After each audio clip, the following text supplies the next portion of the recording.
Hey guys, Zaki looks so cute right now, so I just wanna show you.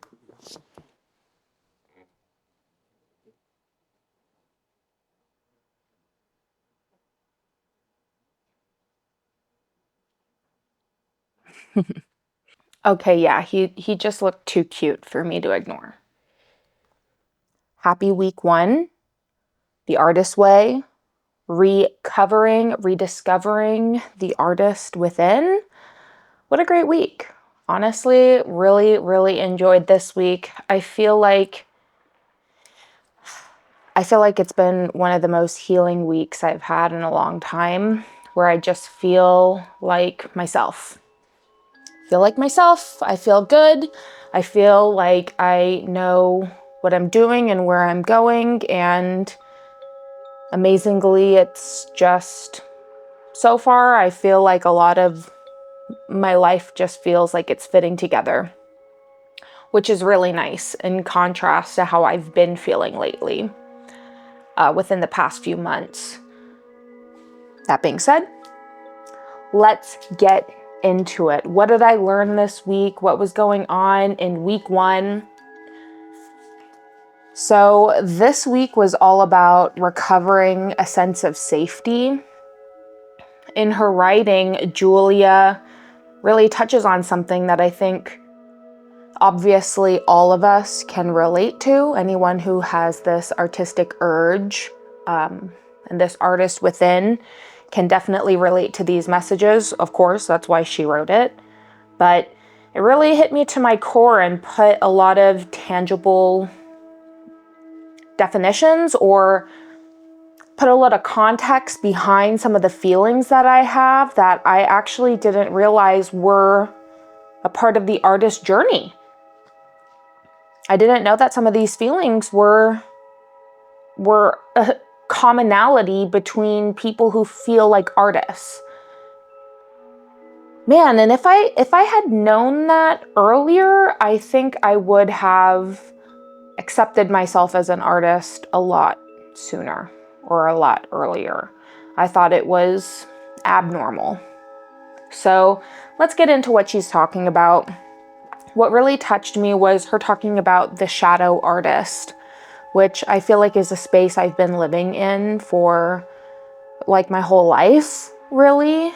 And she explains that the shadow artists are pretty much born from this, they're born in this limbo space between this dream of action, dreaming of fulfilling their artistry, and yet being afraid of failure and being paralyzed by their own perfectionism, or stopping themselves from fully expressing to the fullness that they are seeking to express. So one of my favorite lines that she's written is, timid young artists, adding parental fears to their own, often give up their sunny dreams of an artistic career, settling into the twilight world of could-have-beens and regrets. There, caught between the dream of action and the fear of failure, shadow artists are born. And what a beautiful statement. Just what a beautiful piece of writing, just in general. And it really encapsulates a lot of, I think, not only my feelings, but I'm sure a lot of people's feelings about this shadow artist within, who's just kind of this amalgamation of unreached potential, who is this, it's just a very reflective, I don't even know how to describe it. Like, she did a great job. So I'm not making any sense.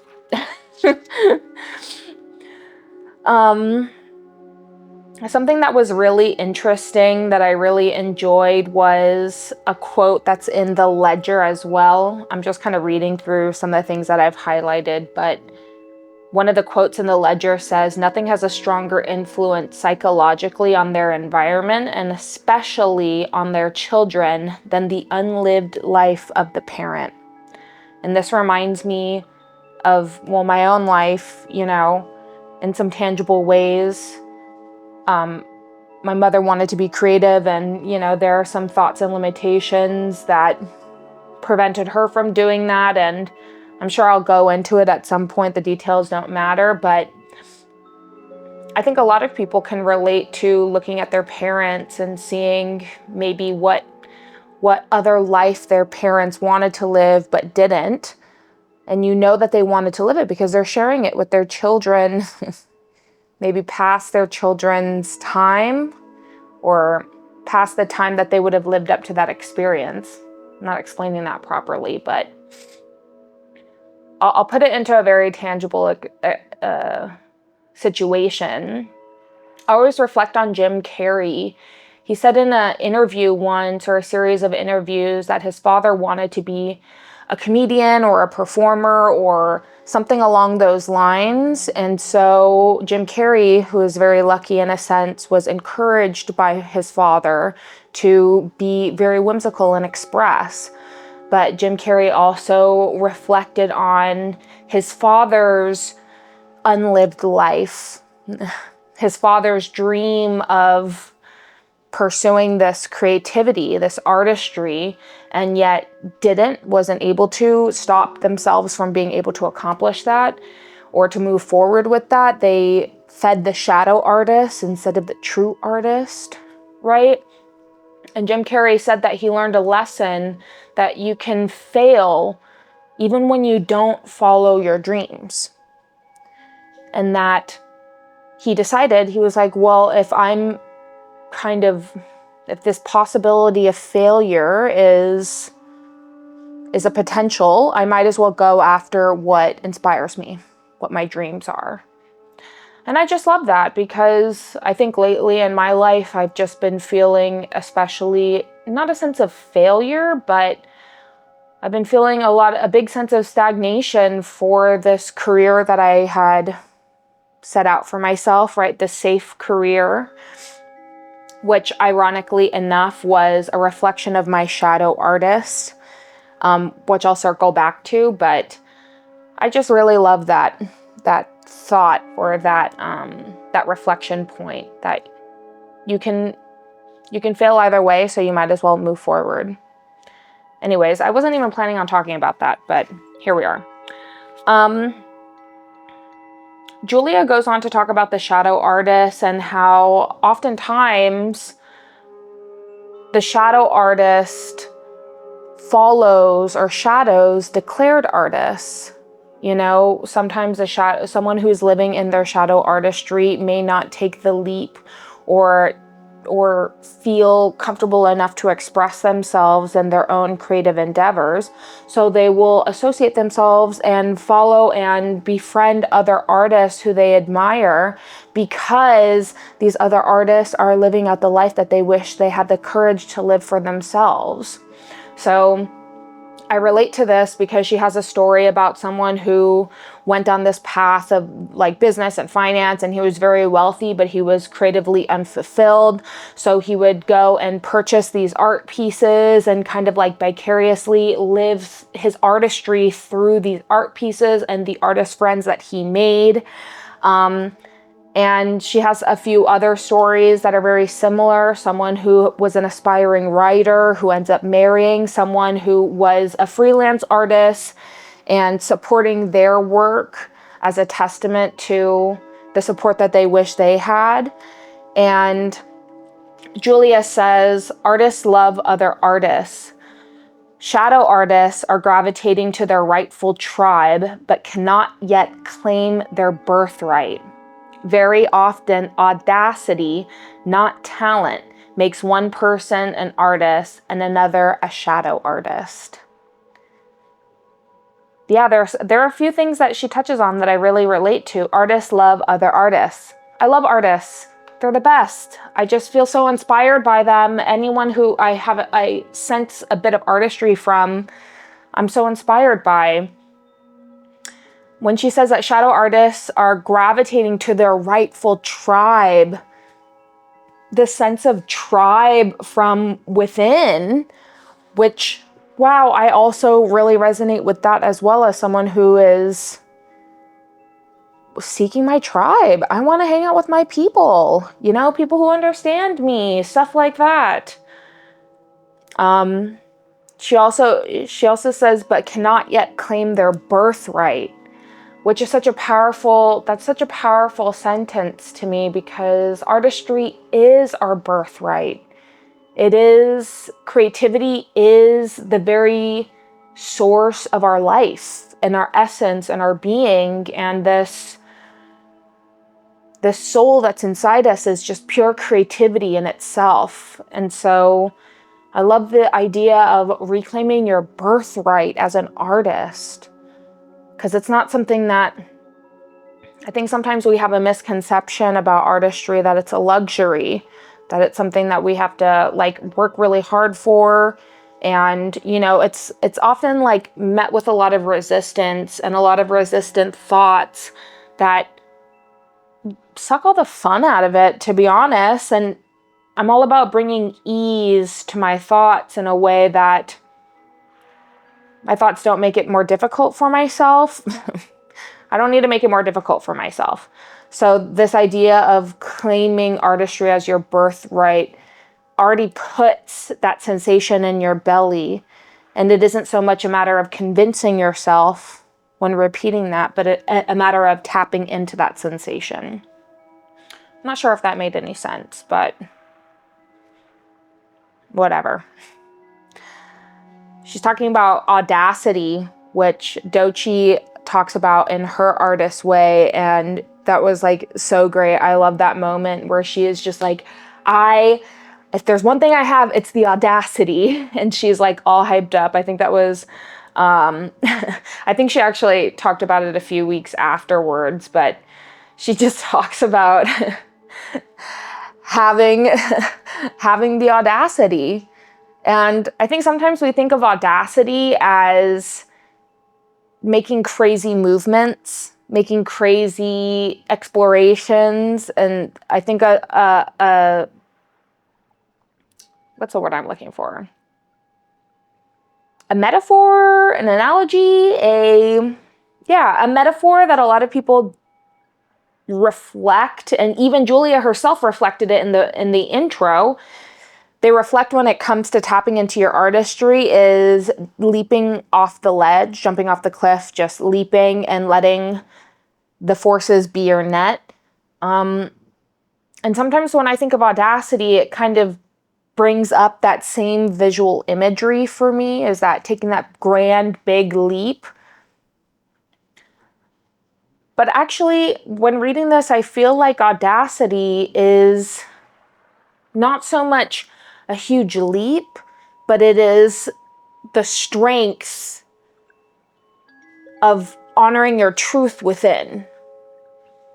So having the audacity is having the courage to accept artistry as your birthright. Having the audacity is having that inner knowing and knowing what your truth is. It isn't so much about leaping off the ledge and free falling, because me personally, that gives me a lot of anxiety to think about. And I think about this a lot in this artist journey, because everyone always says, you have to take a big leap of faith. And I'm like, I have a big amount of faith in here. It isn't a leap in my mind because I have the faith already in there. So I'm holding on to that faith and knowing that things will come up when they're meant to come up. And I don't need to quit my job today to pursue a life of artistry, because that is already innate within me and that will unfold. And yeah, I'll get into that a lot more later, because that's something that I really, really reflect on, especially as I'm pursuing this artist path more often. And we'll get into it, but her just saying in here pretty much about having the courage to accept. Let me just pause. So we're going to get into that, but let me wrap up the shadow artist. I really felt that she talks about putting yourself and your dreams center stage, which hit close to home, because I feel like I've I've shadowed myself. I've created a shadow for myself where I haven't allowed myself to shine and express and fully put myself center stage out of fear, out of whatever. Like, so I think it's really admirable, and that's the audacity. The audacity is the accepting and the knowing within myself that I deserve to put myself center stage. I deserve to focus my needs and my dreams and place it at the forefront, and the audacity to shine and not hide or shy away from that. She says, shadow artists judge themselves harshly, beating themselves up for the years over the facts that they have not acted on their dreams. Yeah, it's like this damned if you do, damned if you don't, this catch-22 where you're blaming yourself for not acting, and then when you do act, you're beating yourself up for the quality of your work, which goes into that perfectionism. And she just talks about nurturing your artist. You know, shadow artists did not receive sufficient nurturing, and yet they blame themselves for not acting fearlessly anyhow. And this kind of goes back to this concept of the audacity. She says, in a twisted version of Darwinian determinism, we tell ourselves that real artists can survive the most hostile environments, and yet find their true calling like homing pigeons, and that's hogwash. And what a great statement that is, because I always felt like growing up, there's this layer of extremity that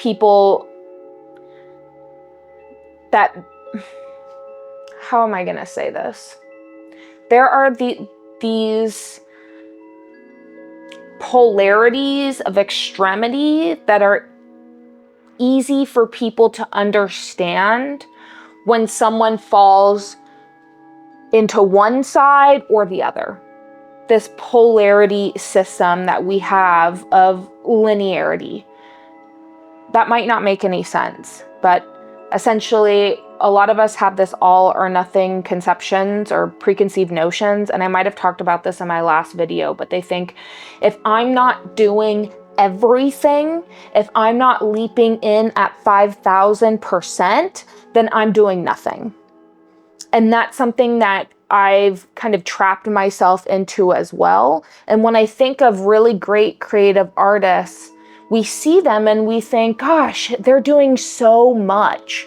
They put so much into it, but we don't reflect on all the building blocks that it took for them to get to that stage. We just look at Kendrick Lamar and we're like, wow, he is the GOAT, he's the king, he's doing all these things. I don't measure up to that. So why do I even care like he cares? And I feel like, yes, you do. They just put habits into their life, and probably they've given themselves a level of reassurance and positive reinforcement. They've probably received positive reinforcement, whether it was externally through other people, their creative, what's the term? Their creative champions, whether it was through their creative champions or whether it was through their own internal dialogue, they've received some type of positive reinforcement that built the momentum for them to reach the stage that they're at now. So I think that the shadow artist, like she says, just wasn't nurtured enough in its infantry. It was abused. And she even goes on to express that your artist is a child. Find and protect that. She says, judging your early artistic efforts is artistic abuse. She even talks about, wanting or exposing yourselves to premature criticism or overly critical friends is this kind of form of masochism where we're hurting our inner child, our artist child.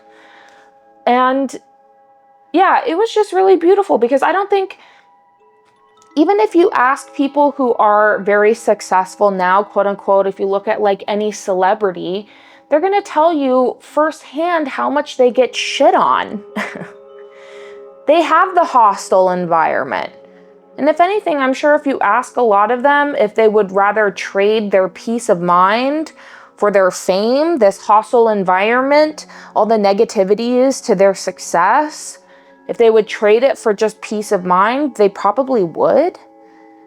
And so I don't think that, I'm dismantling it within myself to think that if I'm not thriving in a hostile environment, then I'm not a true artist. Because I've been in that space where I do it all the time. I've not been, like, I am in that space and working on it, where I judge myself a lot. I criticize myself. I abuse my artist child. That makes me want to cry just thinking about that. And I've befriended people who also matched my level of, my frequency of criticism and shame and shadow artistry, and it's no fault of their own. We're all on our own journey. So she says, in order to move from the realm of shadows into the light of creativity, shadow artists must learn to take themselves seriously. And I think that's been one of the biggest lessons of this week, is just taking myself seriously.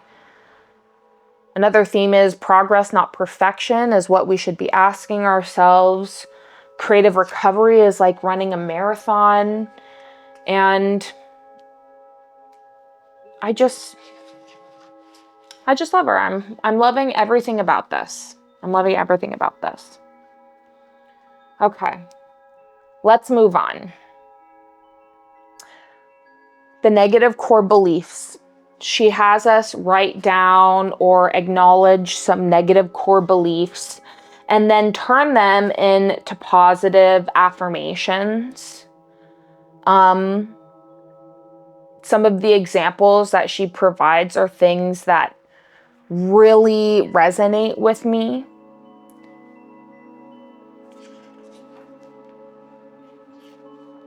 And let me read them. Okay.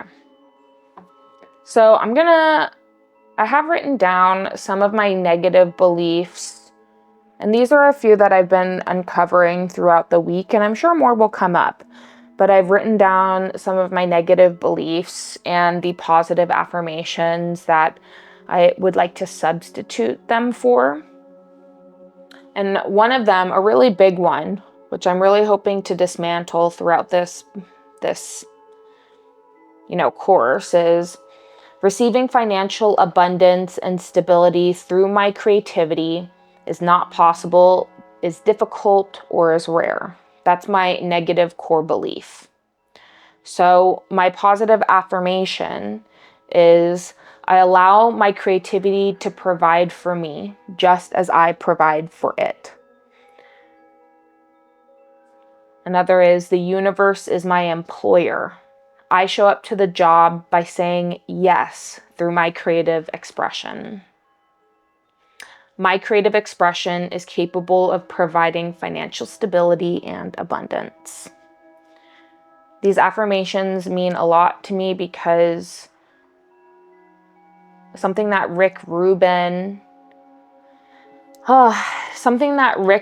expressed and Elizabeth Gilbert have expressed in various works of theirs is the idea of supporting your artist, is the idea of, letting your artist be free and not putting it in a place, at least not at the start, to provide for you, but for you to provide for your creativity. And sometimes that means you have a job so that you can afford the creativity within you to blossom.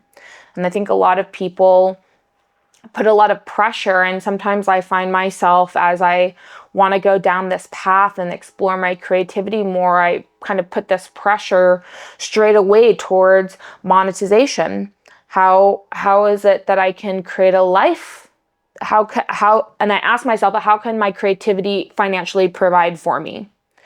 So I think the first question, or the first affirmation that I want to tell myself, is that I provide for my creativity first. My job is, as an employer or as an employee of the universe, is to just say yes to my creative expression. And creativity will then provide in return. And I actually have some other affirmations that I didn't put down directly in here, but I want to read them off because I think they're important. You know, one of my affirmation is, well, I have a bunch, but as I release universal truths to the world through my creativity,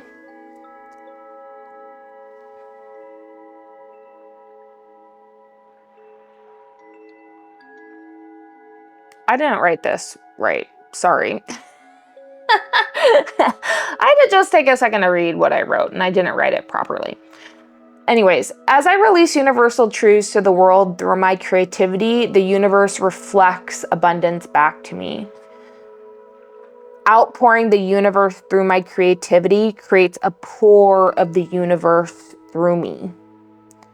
And this is actually something that Eckhart Tolle also talks about too, is when you express the universe through you, just by the quote unquote law of attraction. He doesn't use that term, but the universe then has no choice but to pour into you. And yeah, I believe that wholeheartedly. And that's the affirmation I'm going to be moving forward with.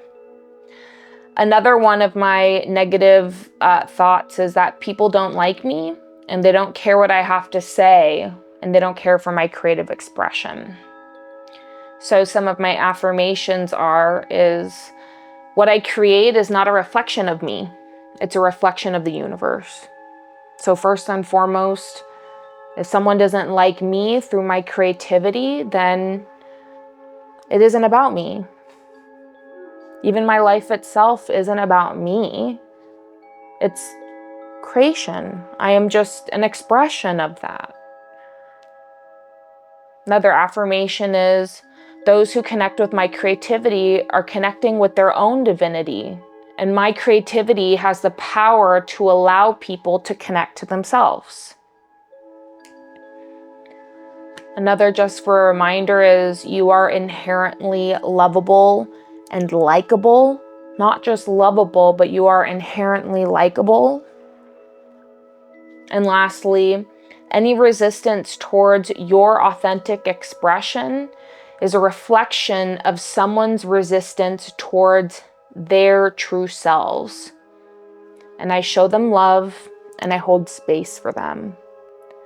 Because if ultimately my creative expression and who quote unquote I am is just a reflection of creation itself, then anyone who maybe has an adverse reaction to that is maybe not seeing the fullness that they are.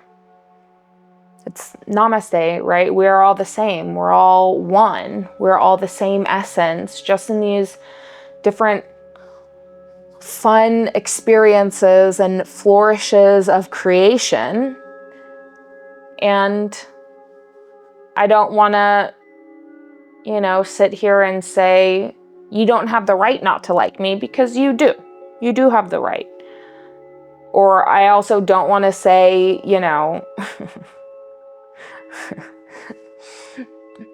I don't know. It doesn't matter what I don't want to say. What I do want to say is, for anyone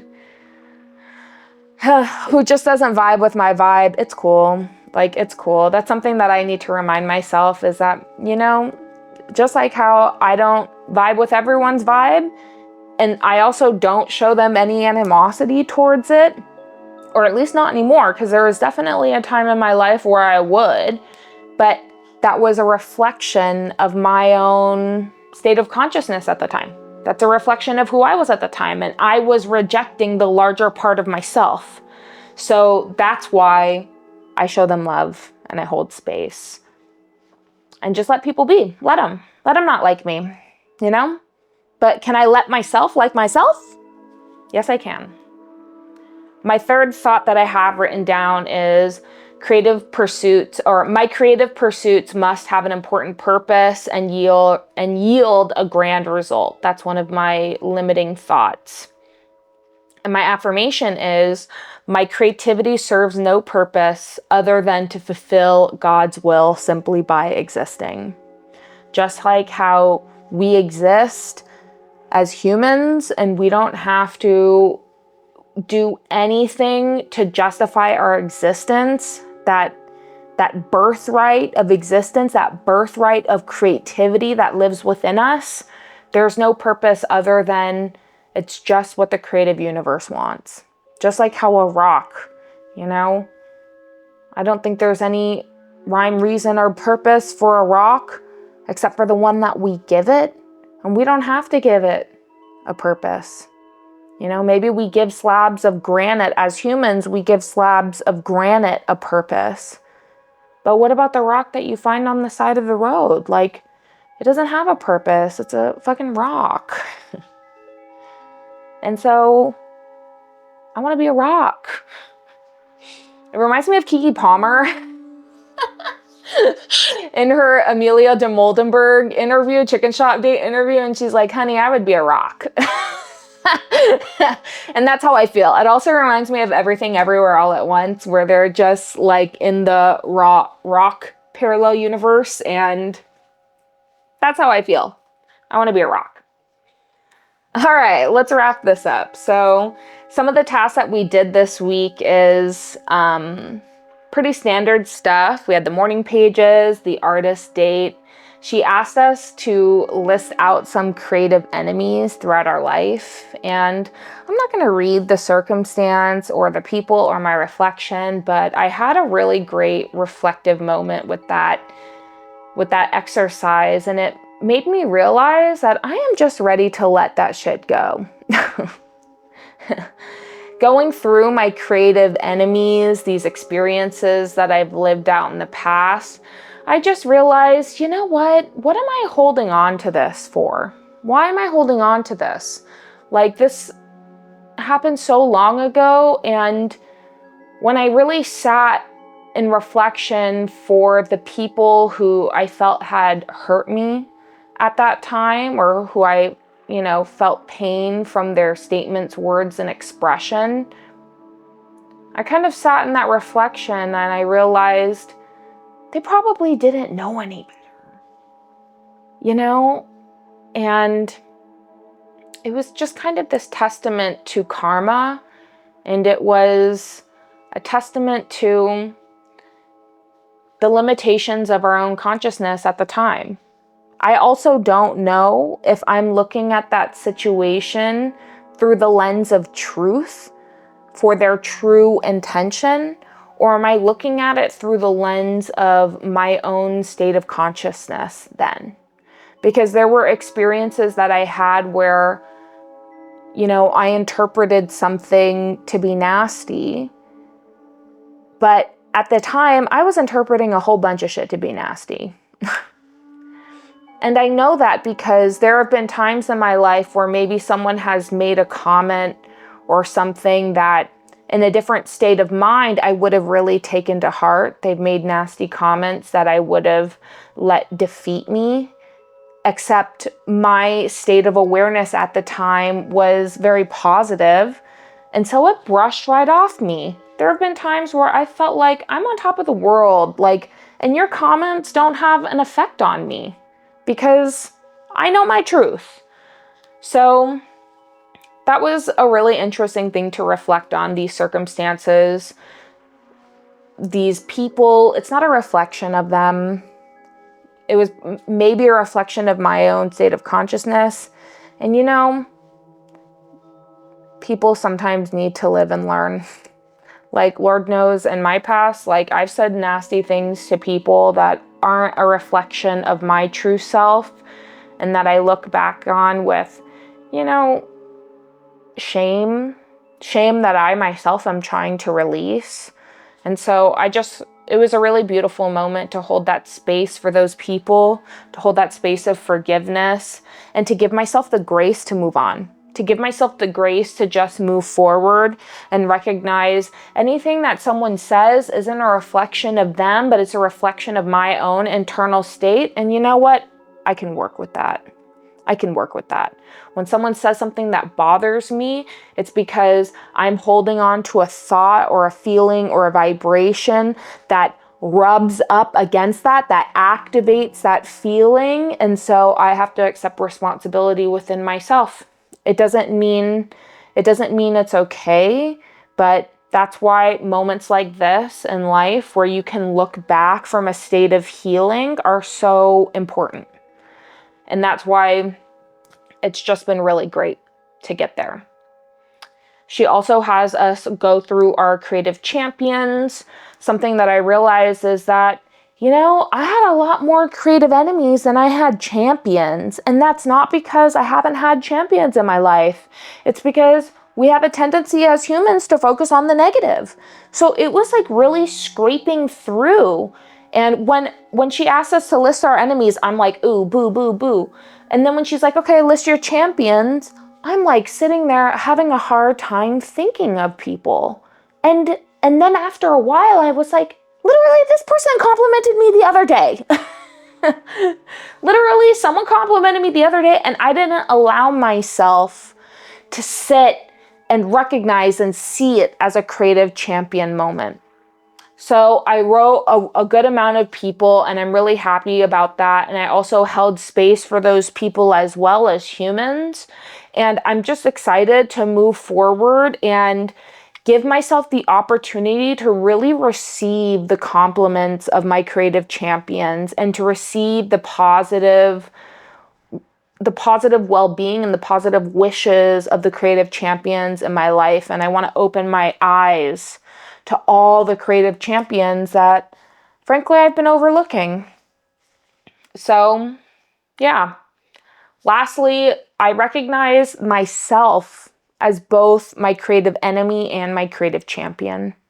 And I think that was the biggest realization from these tasks or these exercises is I've been my own creative enemy so many times. And also there's this innate knowing within me that I am my number one creative champion. Yeah. Feels good. All right. Lastly, here's our check-ins. How many days this week did you do your morning pages? 7. I've done them every day, and I'm so proud of it myself for that. And I love them. I absolutely love it. It's great. I flawlessly worked it into my morning routine. I knew I would. It's been a great time. Did you go on your artist date this week? Yes. So I'm filming these on Fridays, even though I'm counting my weeks Sunday to Sunday. But last week I went on my first artist date. I took myself to a botanic garden. I took myself out to sushi. I asked the chef to make me something of their choice, which I really enjoyed.